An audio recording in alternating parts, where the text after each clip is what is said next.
what's taking place in the academy in terms of the Iranian threat and genocidal and Iranian anti-Semitism, that also revisits what Charles said at the outset of this conference's meeting today. What I'm trying to understand is, why is there this disconnect? In Berlin, for example, the center invited Sabina Schiffer, who runs an institute to monitor media bias or media responsibility in Bayern, and she's an Arabist in that field, Middle Eastern studies. She recently supports the campaign against sanctions in Iran. She's a prominent supporter. I found this out through my reporting, and just recently wrote a letter to the editor of a newspaper in Bavaria that the American nuclear weapons program is more dangerous than the Iranian program. The Center in Berlin for Anti-Semitism Research invited her, published her works in their book, and is supporting this. What's happening here? Yeah, it's a good question. I mean, it is not astonishing if you go from dealing with anti-Semitism as prejudice or as racism. It's not far to go to those people like Cosmina Paul or other guys in Germany. You can go in almost every political studies department, and you find those guys who have a kind of obsession with saying that North America and Israel and some other Western countries are even worse than Nazi Germany, or the same, or like South Africa, something like this. I think it's not by accident that they are doing what they are doing.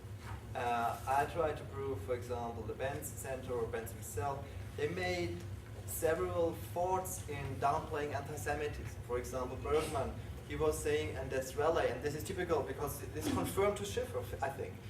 Bergman himself gave an interview to a Swiss daily, Neue Zeitung, I think the 9th of February this year, which is one of the worst interviews I've ever read from a scholar dealing with anti-Semitism. What is he saying? He was saying, and the guy who was interviewing him was even critical, more critical than he.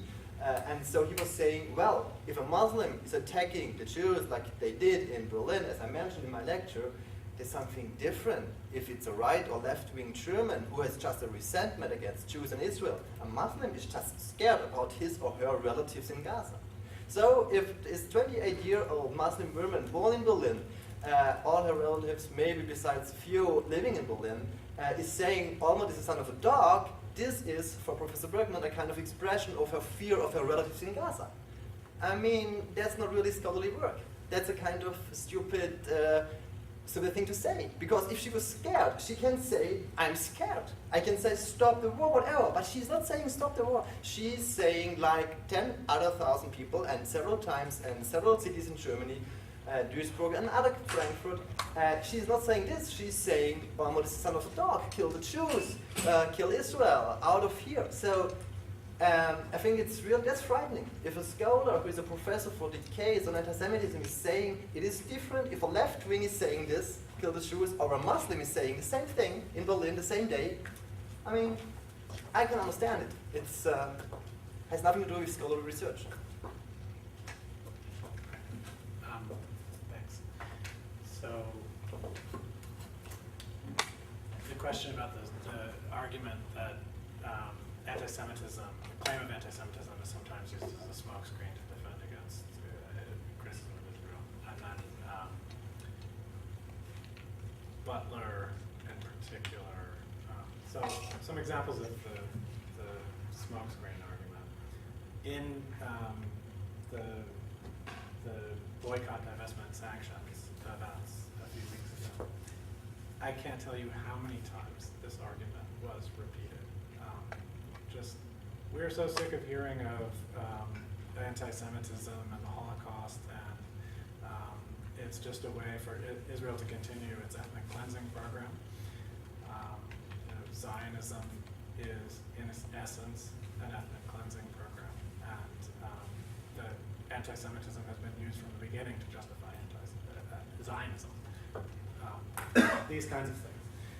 Butler herself, in the piece that I'm quoting, she's engaged in an argument with Lawrence Sumner, who just got appointed some major government positions, but was president of Harvard at the time. And for saying, in fact, almost the entire essay is in some sense a response to a statement that Sumner made, which was, worried about criticism of Israel being anti-Semitic in effect, if not intent, which is a cumulative effect argument, the kind of thing that I was talking about in my paper. And she says, Sumner, what you've done is you've chilled academic discourse. You've made it feel like we don't have freedom to speak about anti-Semitism, and we can't criticize Israel. So that's a kind of enormous smokescreen that she's suggesting over all of academia that people like Sumner would produce by making such statements. So that's the kind of argument I'm talking about, and that's part of what I meant to criticize when I was criticizing Butler. That argument has become so common, so often repeated, that I think it's hard to even consider anti-Semitism as part of what I was trying to say. No, just that it's very common in this political discourse to use historical arguments to argue some distortion of them, to argue something. So, for example, even with the Holocaust, there is a lot of these arguments that the Europe conspiracy, that the European,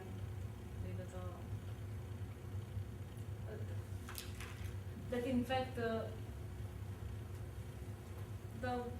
reason of the state of Israel it is because it is not a reason to be settled there, because the Europeans are guilty for the Holocaust, and these have to be used as this kind of historical arguments to use Holocaust or not as an ethical issue or problematic or an historical view, but you are using to attend some political goal, and this is very common.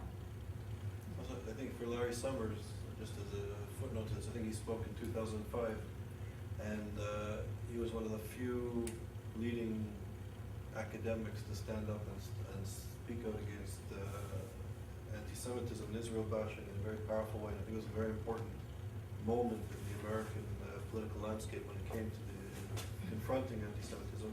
And many people at Harvard claim, and I think there's a lot of truth in it, that he actually lost his job in part because once he started to speak out against anti-Semitism, the witch hunt began, and there was this issue, his statement on women and this sort of thing. I think it was a pretext to get rid of him, but the campaign started when he started to speak out against anti-Semitism. Can I say something just a few? Okay, we have a bunch of quickly.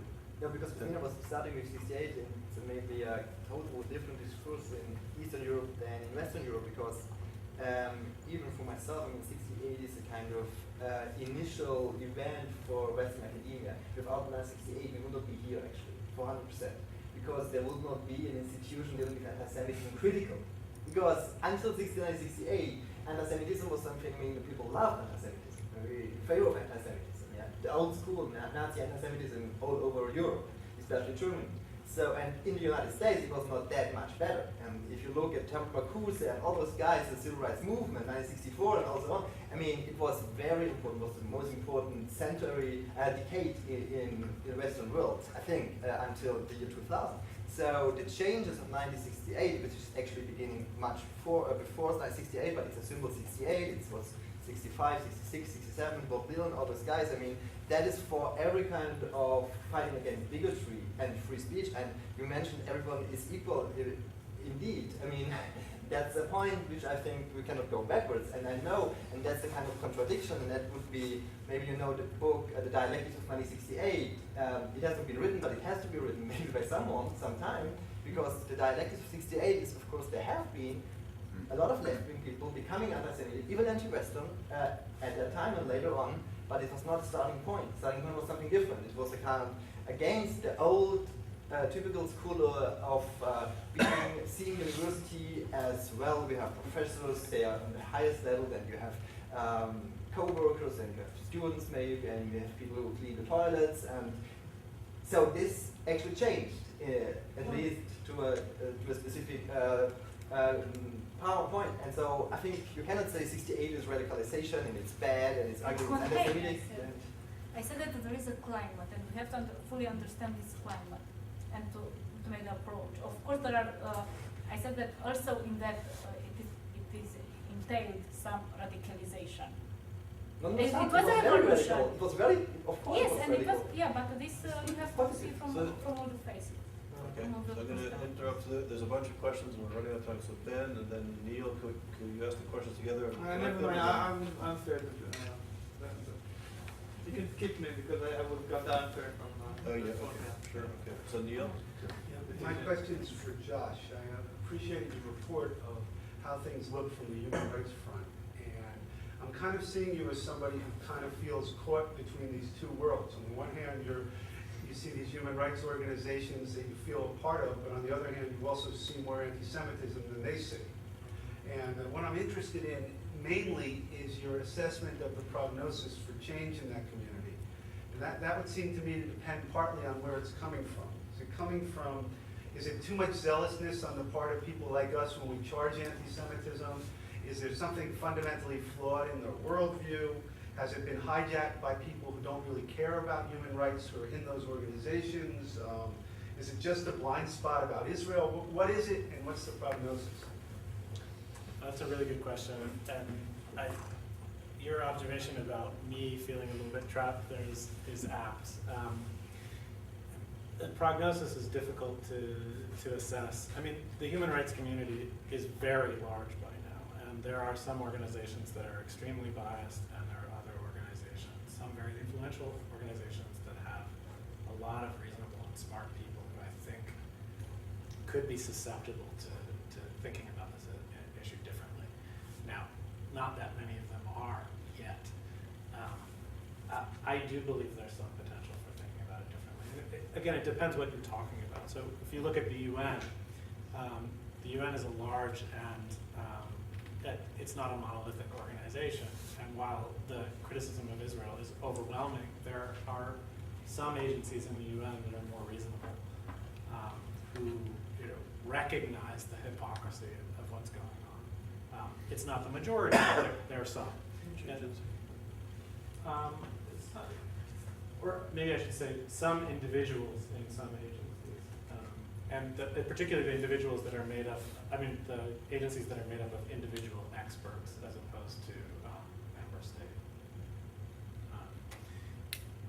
That's not a great answer to your question, but I think there's some possibility, some reason for hope, but it remains to be seen. I have a couple of questions for a couple of people, but I'll keep it very short. So for Cosmina, I just was wondering, you talk about the rise in anti-Semitic incidents, how these organizations account them, define them, if you know. Maybe you. Yeah, I will, sorry. My other question, I guess, continues Neil's, and we'll go, I guess, to Josh and to Clemens. Then maybe this idea of that Yossi Klein and we talked about yesterday, of normalizing Israel, sort of making it, and normalizing Jews, right, through Israel, and sort of thinking about Jews would also benefit strategically from actually trying to make anti-Semitism understood as one of race, sort of under the umbrella, back into the umbrella of racism in a way. You know what I mean? Sure, as a historian, I want to talk about the specificity of the phenomenon and where it's coming from. But as strategically as thinking about how can we fight anti-Semitism, perhaps if people think, well, anti-Semitism is a kind of racism, and therefore it's not okay for us to engage in this, maybe this would be helpful, and maybe actually collaborating, cooperating, and thinking about it in a wider umbrella is useful. I don't know what you think, to change this situation in human rights organizations and academia. So Cliff, one more question. Me? Jim? It was more a comment. Well, it was a comment on actually Neil's question about human rights and the question whether what the problem is to not see anti-Semitism as a human rights issue. I was just thinking that the problem starts if you don't. No, that's just like it's a long comment. Does anybody else have any questions? Okay, so. About this, how they are going to defend, there are still discussions about how we can get over this right of free speech. But because everything is under this anti-Israel and which is a legitimate position, you cannot do more. You can do nothing. And on this, everyone agreed. I mean, I have to accept, even if not everyone agreed. And otherwise, the only effective measurements which are taking, there are to make, to educate Jewish population to report this event. And it is present that it is, of course, because it is something of violence, it is underrepresented through this monitoring. Always it is like this when it comes to violence. And just to make the people, to make Jewish people aware to report, and of course everyone to report. But for Jewish students there is this. So because of this, I said that it is a pitfall here because it makes it more specific Jewish concern. And if it comes only to monitoring and to audit this or to assess these problems, you can restrain very easy to the Jewish concern, and no one is educated to take action. It seems to me that because of this constructing this way. So to Anand's question about whether linking with the fight against racism, or at least the language of thinking of fighting against racism, it reminded me of the part of Neil's question that I didn't answer, which was maybe it's the language, how claims making about anti-Semitism is expressed, kind of language. I think, yeah, when you're talking about reaching human rights advocates or any other particular community, the way the language is expressed, the way the claims are expressed, makes a big difference. And that's not to say I know exactly the answer of how to do it. But I was thinking today about why is it that, for example, fighting for Tibetan rights can be seen as not inherently biased. Anyone can fight for Tibetan rights. There's no political bias in doing that. You're just, fighting for human rights. It's a good cause.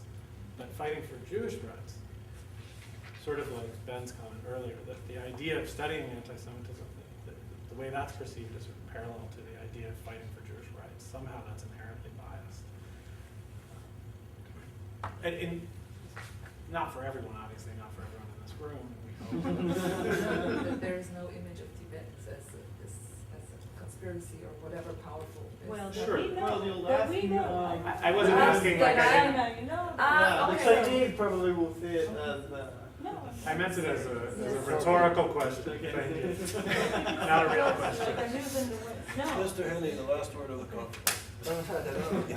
I mean, strategically dealing with anti-Semitism as racism, just to say to those people who usually just deal with racism, that they say, well, we also would like to deal with racism, can you improve us, please? I mean, the attempt of scholars, of activists, of politicians, diplomats the last decades, I mean, it was exactly that way.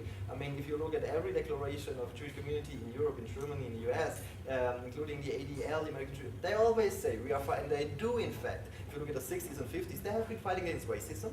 Means they say we fight for the rights of black people to be as equal as any other one.